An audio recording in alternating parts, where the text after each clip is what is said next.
할렐루야, 좋은 아침입니다. 오늘도 말씀으로 하루를 시작합니다. 슬기로운 아침 시간 고린도전서 1장 말씀입니다. 고린도 교회는 사도 바울이 2차 선교 여행 때 개척한 교회였습니다. 바울은 원래 2차 선교 여행을 에베소가 있는 소아시아의 중심으로 진행하려 했지만 성령께서 에베소로 가는 길을 막으시고 유럽으로 인도하셨어요. 바울은 순종으로 유럽으로 건너가 북쪽 마게도니아 지방과 남쪽 아가야 지방을 다니며 전도하다가 고린도까지 이르게 되었죠. 감사한 것은 바울이 고린도에서 사역하면서 일생의 동역자 브리스길라와 아굴라 부부를 만나게 되면서 복음 전도의 드림팀을 만들게 되었고 복음 전파의 폭발력을 가지게 되었습니다. 그래서 1년 6개월 동안 고린도 지역에서 사역하면서 고린도 교회는 날로 부흥하였죠. 바울은 고린도에서 2차 선교 여행을 마무리하고 3차 선교 여행을 위하여서 안디옥에 가서 선교 보고를 하기로 결정합니다. 그리고 동시에 2차 선교 여행 보고를 진행하는 동안 브루스길라와 아굴라 부부를 3차 선교 여행의 목적지인 에베소에 먼저 보내어서 개척 사역을 진행하게 합니다. 그 과정에서 브루스길라와 아굴라는 아볼로라는 젊은이를 만나게 되죠. 아볼로는 요한의 세례만 알고 있던 사람이었는데 브리스길라와 아굴라가 아볼로에게 복음의 깊은 뜻을 전하면서 아볼로는 복음 안에서 건강하게 성장합니다. 그 후 이 브리스길라와 아굴라는 아볼로를 고린도 교회로 파송하여서 바울의 후임 목회자로 삼게 돼요. 다시 말해서 고린도 교회는 바울 이후에 아볼로를 통하여서 더 많은 성장을 이루는 교회가 됩니다. 이렇게 진행되는 일련의 과정을 보면서 고린도 교회는 아무런 문제가 없는 것처럼 보입니다.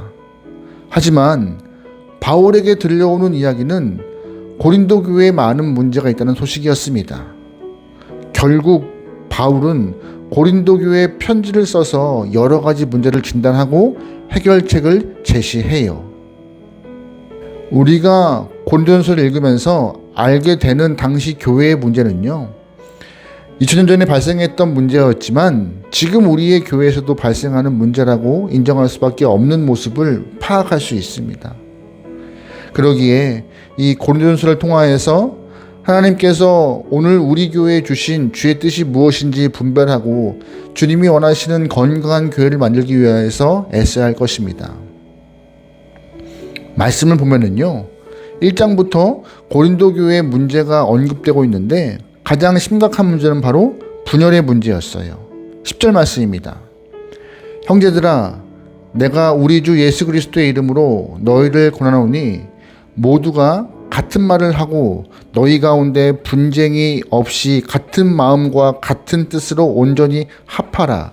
내 형제들아, 글로의 집 편으로 너희에 대한 말을 내게 들리니 곧 너희 가운데 분쟁이 있다는 것이라. 아멘. 바울은 고린도 교회의 분열 소식을 듣고 마음이 많이 아팠을 것입니다. 그러면서 분열에 대한 문제를 급하게 처리하기 위하여서 직설적으로 결론부터 제시해요. 바울이 고린도 교회에 했던 말은 뭐예요? 같은 말을 하고 같은 마음을 가지고 온전히 합하라는 이야기입니다. 같은 마음을 품을 때, 같은 이야기를 해낼 때 교회는 하나가 될 수 있다는 것이죠. 여러분, 그런데 고린도 교회가 무엇 때문에 분열했을까요? 바로 잘못된 시선 때문이었습니다. 12절이요. 내가 이것을 말하거니와 너희가 각각 이르되 나는 바울에게, 나는 아볼로에게, 나는 게바에게, 나는 그리스도에게 속한 자라 한다는 것이니. 아멘. 고린도 교회는 지금 4가지의 모임들, 즉 바울파, 아볼로파, 게바파, 그리스도파로 분열되어 있습니다. 왜 이렇게 분열되었어요? 어떤 사람들은 고린도 교회를 개척한 바울을 추종하고 어떤 사람들은 후임 목회자인 아볼로를 추종하고 또 어떤 사람들은 바울과 아볼로가 아닌 예루살렘 교회 리더였던 베드로를 추종하고, 또 어떤 사람들은 나는 이것도 저것도 싫어 하면서 그리스도만 쫓겠다라고 선언한 사람들이 서로가 당을 짓고 모인 것이죠. 교회가 이렇게 사람을 중심으로 분열되는 이유가 무엇일까요? 리더에게도 문제가 있고 성도에게도 문제가 있는 것입니다. 성도들은 하나님만 바라봐야 하는데, 그리스도의 십자가만 바라봐야 하는데 영적 리더를 추종할 대상으로 보기 때문에 이렇게 당이 져지는 것이죠. 그러다 보니 하나님을 향해야 하는 시선이 영적 리더에게 멈춰버린 것이고, 성도들 안에서는 좋아하는 취향 따라서 그룹이 형성되면서 교회 안에 분쟁이 생기는 최악의 상황이 발생한 것입니다. 성도들의 시선만 문제입니까? 아닙니다. 영적 리더도 성도들의 마음을 교묘하게 이용하여서 스타가 되려는 교만한 마음을 버려야 합니다. 그러한 교만이 영적 리더의 마음에 심겨지면 리더가 성도들을 온전하게 양육할 수가 없어요. 사람이 어떻게 추종할 대상이 될 수 있습니까? 목회자는요, 먼저 그리스도의 십자가를 따라가는 사람입니다. 그래서 바울은 이 문제에 대한 해결책을 제시해요. 10절 말씀입니다. 그리스도께서 어찌 나누었느냐? 바울이 너희를 위하여 십자가에 못 박혔으며 바울의 이름으로 너희가 세례를 받았느냐? 아멘. 사실 바울이 제시한 말이 정답입니다. 예수님은 나눠지지 않았어요. 그렇다고 바울이 십자가에 못 박혔습니까? 아니잖아요. 바울의 이름으로 세례를 베푼 적도 없습니다. 그러므로 바울이나 아볼로나 베드로는요, 예수 그리스도를 선명하게 드러내는 일꾼일 뿐이지 그 이상 아닙니다. 그렇다면 바울은 어떠한 이유에서 예수 그리스도가 성장의 목표가 되어야 한다고 말하는 것일까요? 우리가 평생 믿음 생활을 해도 예수님의 발 뒤꿈치도 못 따라가는데 왜 성도의 지향점이 예수님으로 정해졌을까요? 그 이유는요, 사람을 목표로 삼을 경우 목표로 삼은 사람이 넘어지면 나도 같이 넘어지기 때문입니다. 실망하고 상처받기 때문이에요. 그러므로 사람은 우리의 영적인 목표가 될 수 없습니다.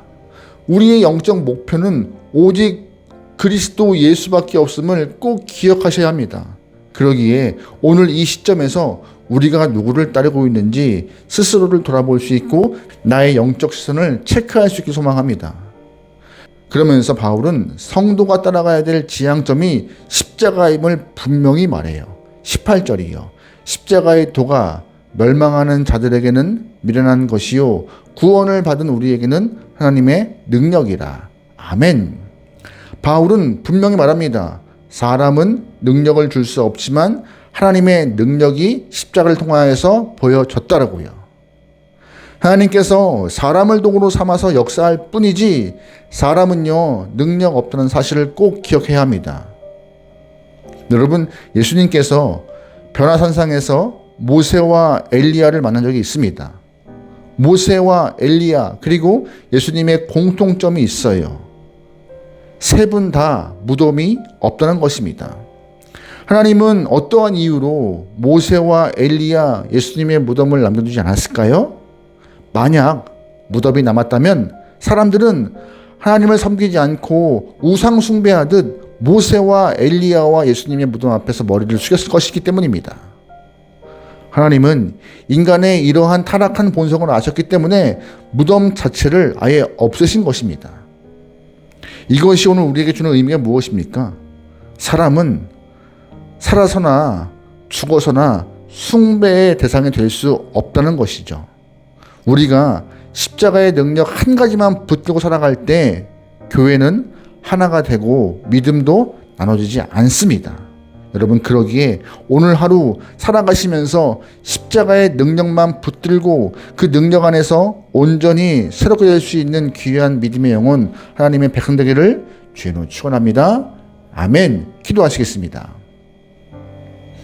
사랑의 하나님, 세상에서 살아간다고 세상 안에 있지 않게 허락하시고 언제나 주님 사랑 안에 거할 수 있는 귀한 영혼들에게 인도하소서. 주님 안에 거하며 사람이 아닌 그리스도의 십자가만 바라보고 그리스도의 십자가를 쫓겨 나오니 성령 하나님 지치지 않게 우리와 함께하여 주시옵소서. 모든 걸 맡기오며 예수님의 이름으로 기도합니다. 아멘.